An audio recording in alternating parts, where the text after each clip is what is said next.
42-year-old man accused of human trafficking will appear in the Springs Magistrate's Court this morning. Police have rescued 4 kidnapped teenagers. They also found drugs and pornographic material at the man's home on Friday. Well, eNCA Sikelelwa Mdingi is covering the story for us and is outside court this morning. Sikelelwa, very good morning to you. And what do we know about this 42-year-old man arrested on these charges? Good morning, Uvega. Well, one of the details that came out yesterday from the police saying that the 42-year-old man was actually out on bail facing similar charges, where he was charged with the kidnapping and the rape of a 19-year-old girl from one of the townships around Springs. And of course, today, when he does appear here at the Springs Magistrate's Court, he'll be facing charges of human trafficking, possession of drugs and of pornographic material. And one of the details that have also come out, Uvega, was that a 17-year-old girl has also been arrested along with the 42-year-old. She's believed to have been one of the people working with the 42-year-old suspect in drawing the girls into the human trafficking ring.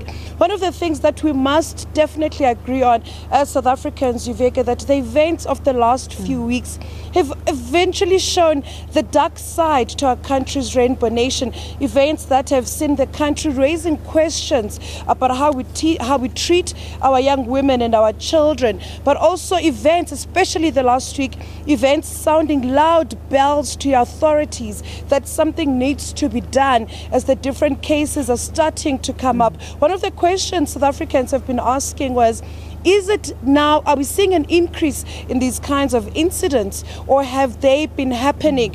Are we raising awareness?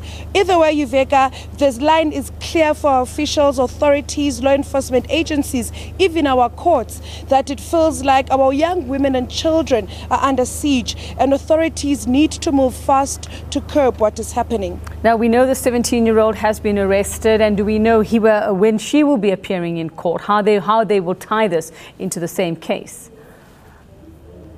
Well, prosecutors in the courtroom, the courthouse behind me, have informed us that they're still waiting for the dockets. So those details have not yet come out, whether both of them will be appearing in one of the courtrooms here at the Magistrate's Court. But we do know that she has been sent to a facility that caters for juveniles, where police have taken her there, while the 42-year-old man is here at the Springs Police Station, which is next door to the courthouse. But of course, those events around, once the docket comes here, court officials then will inform us exactly whether that 17-year-old girl will be next to that 42-year-old man, and of course, also fully giving us the details of which courthouse they'll appear in and the proceedings that will follow after that. And Siki, what do we know about the teenage girls who were rescued from this house, those said to be his victims?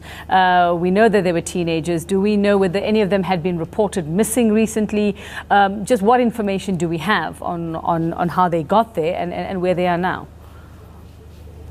That's one of the things that law enforcement agencies are busy with, Uveka. Yesterday, saying that they're trying to locate these girls' families, trying to piece together how they ended up here in Springs, because about 3 of those young girls are from Mpumalanga, while one of them is from a local township around Springs as well. So police saying that they're trying all they can to exactly find their families, and the families from those specific areas are looking for their children to contact the law enforcement agencies around their area. And of course, one of the things that has happened now, though, they've been taken to a place of safety where the officials and social workers will try and work with them, because we can imagine 14-year-old girl, the youngest is 14, and after everything that's been happening, that people think have been happening in that house, authorities are now trying to work on the psyche of these children, and of course medical attention will also be given to them. All right, we'll catch up with you a little later for developments in this case. Sikelelwa Mdingi outside the Springs Magistrate's Court for us this morning.